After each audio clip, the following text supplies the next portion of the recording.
All right, welcome back to Breaking Traditions. This session, we're talking about breaking traditions of community by actually being one. You know, the church has been good at a lot of things, but being a community is not one of them. So let's look at how to be a community of discipleship this time. I'm going to take a passage out of Acts chapter 13, verses 1 through 3. It says, "In the church of Antioch there were prophets and teachers, Barnabas, Simeon called Niger, Lucius of Cyrene, and Manaen, who had been brought up with Herod the Tetrarch, and Saul.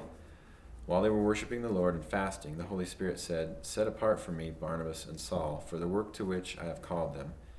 So after they had fasted and prayed, they placed their hands on them and sent them off."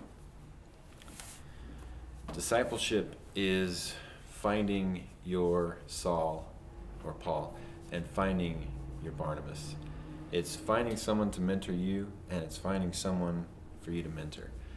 That's kind of what discipleship is about. It's not really so much going to a class. You know, Jesus took 12 men and he turned them into men who changed the world without ever sitting in a lecture.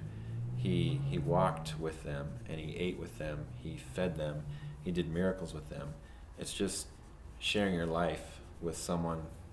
And notice that in this passage that the way they figured out who to send was they spent time worshiping and fasting and listening to the Holy Spirit.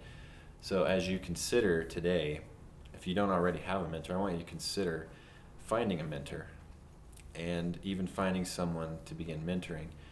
And the way to do that is to spend some time in prayer, and if you need to fast, to figure out who you should be mentored by and who you should be mentoring, because it's really important. You need to make yourself accountable to someone.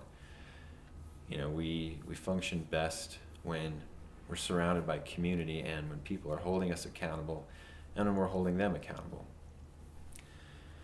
Proverbs 27:17 is a verse we like. It says, "As iron sharpens iron, so a man sharpens his friend," or so one man sharpens another. That's the whole process of mentoring, is you help to sharpen each other.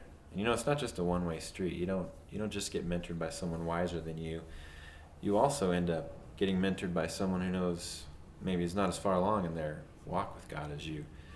Even as a campus pastor, I find myself all the time learning from the new freshmen as much probably as they're learning from me. So it's a two-way street. So I want you to consider this day, pray and fast about whether or not you should be in a mentoring relationship. You should, and who it should be with, because I know God has someone for you, and it's a great element of discipleship and will make you strong in your community.